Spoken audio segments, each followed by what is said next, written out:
Halo teman-teman, kami nggak bosan-bosan ngingetin kamu untuk selalu mencuci tangan pakai sabun. Dan pastiin nontonnya di rumah aja ya. Kalau terpaksa berpergian, ikuti protokol kesehatan dengan jaga jarak minimal 1 meter. Dan jangan lupa pakai masker ya. Halo teman-teman, pada kesempatan kali ini kita akan melanjutkan materi sebelumnya tentang pertumbuhan ekonomi.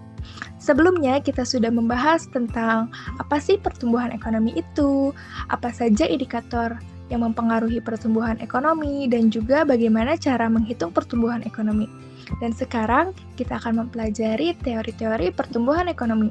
Yang pertama ada teori ekonomi klasik. Teori ini berfokus pada pasar bebas dan pertumbuhan penduduk. Tokoh yang pertama yaitu Adam Smith. Adam Smith menyatakan bahwa pertumbuhan ekonomi merupakan sesuatu yang dapat berkembang apabila jumlah penduduk bertambah. Artinya, semakin bertambah jumlah penduduk, semakin banyak pula tenaga kerja yang dapat digunakan untuk memproduksi suatu barang. Tokoh yang kedua yaitu David Ricardo. David Ricardo berpendapat bahwa semakin banyak jumlah penduduk akan menyebabkan jumlah tenaga kerja melimpah. Kelebihan tenaga kerja akan mengakibatkan upah menjadi turun. Upah tersebut hanya dapat digunakan untuk membiayai taraf hidup minimum, sehingga perekonomian akan mengalami kemandegan atau stagnan.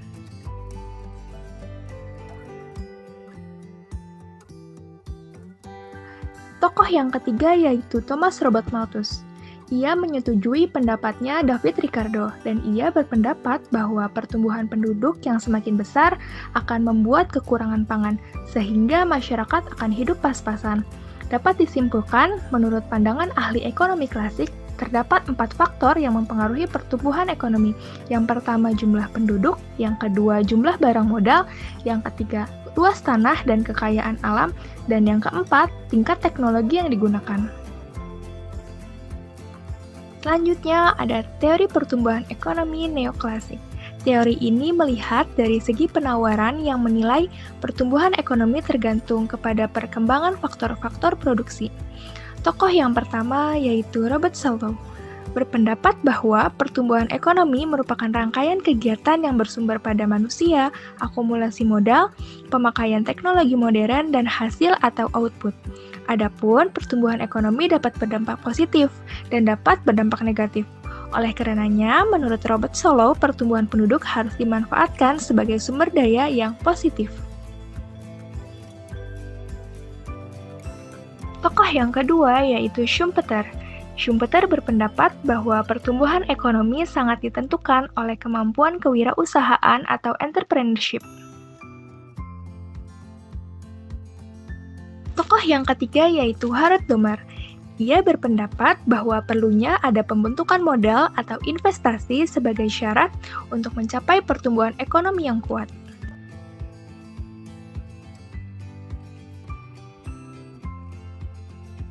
Selanjutnya ada teori pertumbuhan ekonomi historis. Teori ini berkembang di Jerman yang ditandai oleh pernyataan bahwa pertumbuhan ekonomi dilakukan secara bertahap. Tokoh yang pertama yaitu Friedrich List, berpendapat bahwa pertumbuhan ekonomi muncul akibat dari tata cara produksi yang dilakukan manusia. Terdapat 4 tahap, yang pertama masa berburu dan pengembaraan, yang kedua masa berternak dan bertani, yang ketiga masa bertani dan kerajinan, dan yang terakhir masa kerajinan, industri, dan perdagangan. Tokoh yang kedua yaitu Karl Bucher. Ia berpendapat bahwa pertumbuhan ekonomi suatu negara berdasarkan hubungan antara produsen dengan konsumen. Terdapat 4 tingkatan. Yang pertama, rumah tangga tertutup. Pada masa ini, masyarakat hanya memenuhi kebutuhan kelompoknya sendiri. Yang kedua, rumah tangga kota. Pada masa ini sudah muncul adanya hubungan dagang antar desa dan desa dengan kota. Yang ketiga yaitu rumah tangga bangsa.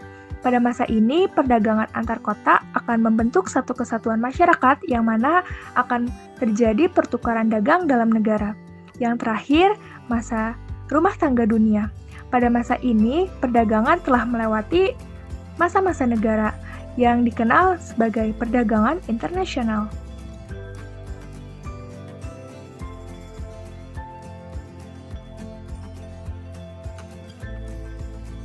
Tokoh yang ketiga yaitu Walt Whitman Rustow.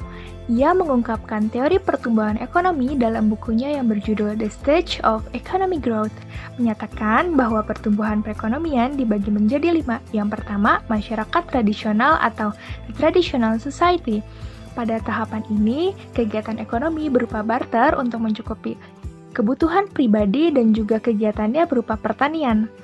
Yang kedua yaitu masyarakat prakondisi untuk periode lepas landas atau precondition for takeoff.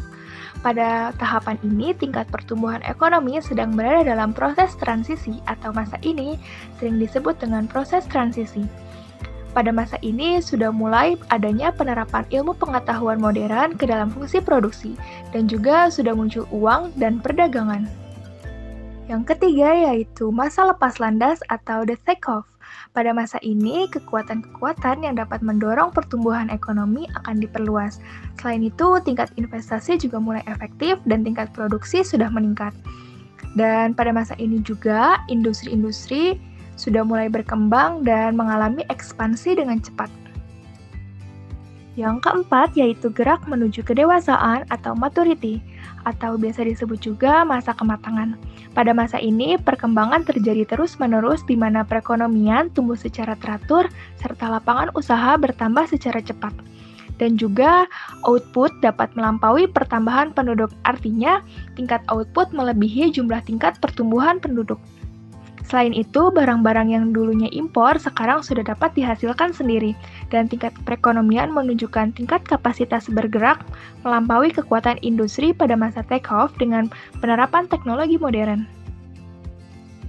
Masa konsumsi tinggi atau high mass consumption.